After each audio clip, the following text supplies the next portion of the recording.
Bonjour, je m'appelle Yeki et j'ai 12 ans. Moi, je m'appelle Mojes, je suis le frère de Yeki et j'ai 13 ans. Ensemble, nous avons décidé de tenir un journal intime pour raconter notre quotidien.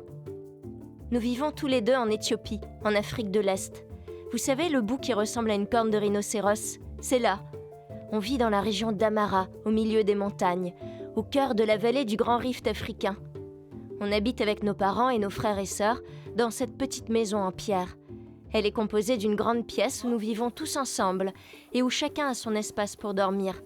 Nous avons aussi un coin pour faire du feu. C'est là que notre mère cuisine pour toute la famille. On mange essentiellement de l'injera. C'est une galette de teff, une céréale que nous cultivons. On l'accompagne de piment et parfois de viande pour les grandes occasions. Lundi 6 février. On se réveille toujours très tôt, vers 6 heures du matin, avec le lever du soleil. Ici, c'est lui qui donne le rythme de la journée. Sans électricité, on n'a pas le choix. Je commence toujours la journée en ramassant du bois pour le feu. Aujourd'hui, j'ai aussi gardé ma petite sœur et préparé la cuisine. Pendant ce temps-là, mon père était en train de labourer le champ pour y planter de futures semences. On aide beaucoup nos parents car il y a beaucoup à faire pour faire pousser nos récoltes. Il faut qu'on ait suffisamment à manger pour toute la famille.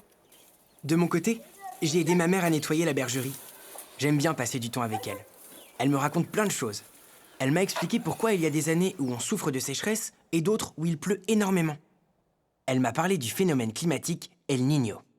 Dans l'océan Pacifique Sud, les vents soufflent d'est en ouest et maintiennent un énorme bassin d'eau chaude sur les côtes asiatiques et à l'ouest de l'Indonésie. Ces eaux chaudes s'évaporent, retombent en pluie et permettent de faire bénéficier à ces régions d'un climat chaud et humide. Pluie dont bénéficie aussi l'Afrique australe une fois par an. De l'autre côté de l'océan, en Amérique, l'air est sec et les eaux sont plutôt froides. Le phénomène El Niño, qui apparaît en moyenne tous les 5 ans, inverse totalement ce système. Les vents se mettent à souffler d'ouest en est et déplacent la nappe d'eau chaude sur les côtes équatoriennes et péruviennes. Ce qui a pour effet de provoquer de fortes précipitations en Amérique du Sud et de grosses périodes de sécheresse en Asie et en Afrique australe. L'Éthiopie est alors directement touchée. Ma mère me dit que malheureusement, nous ne pouvons rien faire contre ces phénomènes climatiques. Mardi 7 février. Parfois, j'aimerais pouvoir tenir ce cahier seul, mais nous n'avons pas assez d'argent à la maison pour nous acheter un deuxième cahier. C'est pour ça que je suis obligée de le partager avec mon frère Mojes. Dans un sens, c'est bien, car nous voyons ce que l'autre écrit et nous pouvons discuter ensemble de nos peurs et de nos questions. On peut se rassurer l'un l'autre. Mais par contre, il y a des choses que je n'écris pas dans ce carnet. Je les garde pour moi. Ça m'ennuierait qu'il le sache. Il n'arrêterait pas de m'embêter avec ça. Quoi ? Moi, j'écris tout sans retenue et je découvre que ma sœur me cache des choses. Mercredi 8 février. Hier, sur le chemin de l'école, Mojes me demandait pourquoi j'étais inquiète à l'idée d'avoir des enfants quand je serais grande. Je lui ai répondu que c'était parce que je voyais maman souffrir avec notre dernier petit frère, effrayée de le perdre à cause de son alimentation peu variée, et quand je voyais tout le travail qu'elle devait accomplir pour nous nourrir et tenir la maison propre. Jeudi 9 février. Aujourd'hui, j'ai rassuré ma sœur. Je lui ai dit ce que papa m'a raconté l'autre jour. L'association Action contre la faim, avec l'aide du gouvernement éthiopien, met en place des programmes pour nous aider. Ils prennent soin des enfants malnutris, accompagnent les familles en difficulté et construisent des puits. C'est vrai que l'eau est toujours un problème pour nous, car nous n'avons pas l'eau courante. La source d'eau la plus proche se trouve en bas, dans la vallée. Il faut aller la chercher loin et la ramener avec nos ânes ou parfois même sur notre dos. C'est très lourd et très fatigant.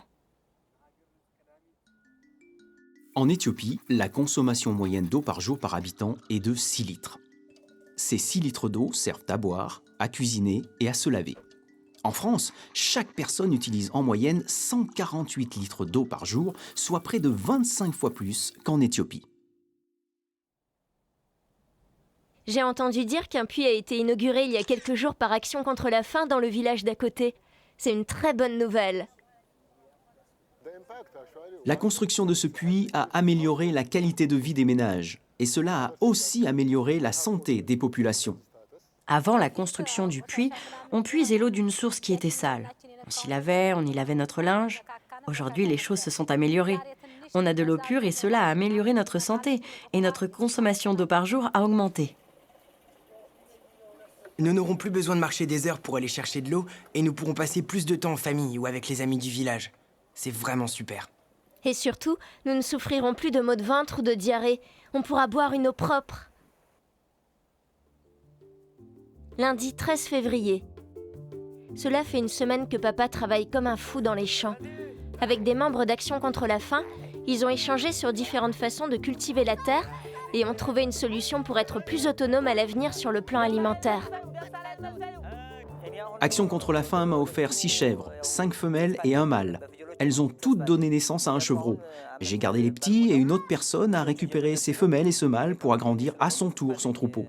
Avant, je n'avais qu'une chèvre. Maintenant, j'en ai plusieurs grâce à ce programme. Ça me donne de l'espoir pour le futur.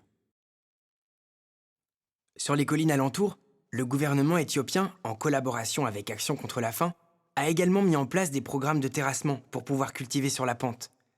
Ils ont aussi construit un système d'irrigation qui permet de canaliser l'eau et empêcher qu'elle détruise nos plantations lorsqu'il pleut beaucoup.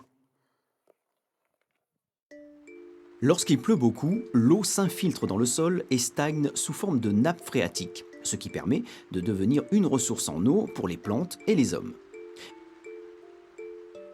Mais lorsque les sols sont trop poreux, l'eau s'infiltre et ne stagne pas. Les plantes et leurs racines permettent de solidifier ces derniers. Or, au cours de ces 25 dernières années, près de 3/4 des forêts éthiopiennes ont été décimées pour répondre aux besoins en combustible et en bois de construction. Par ailleurs, 80% de la population ici vit de l'agriculture ou de l'élevage. Du coup, la plupart des terres sont cultivées et il ne reste que très peu de végétation native pour fixer les sols et empêcher leur érosion. C'est la raison pour laquelle, même après une période de forte pluie, on ne trouve pas d'eau dans les nappes phréatiques et on souffre de sécheresse.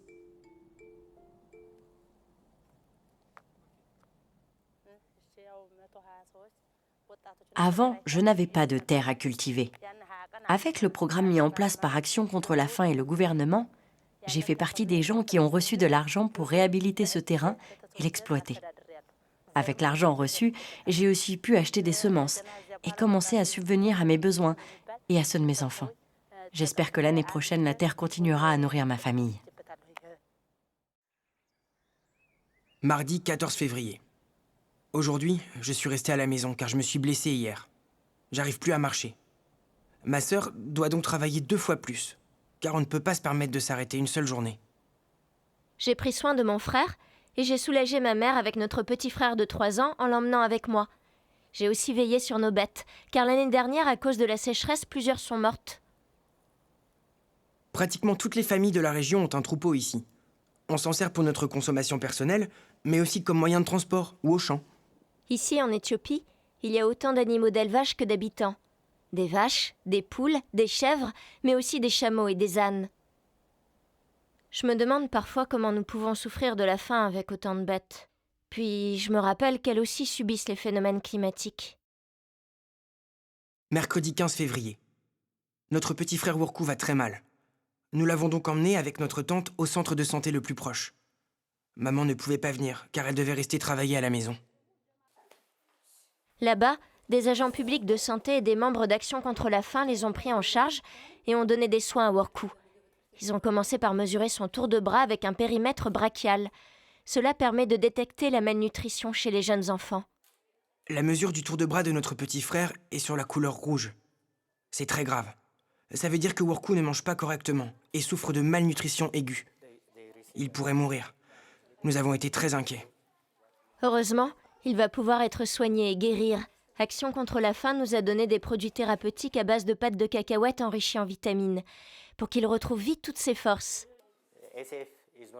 Les résultats de ce programme sont vraiment encourageants.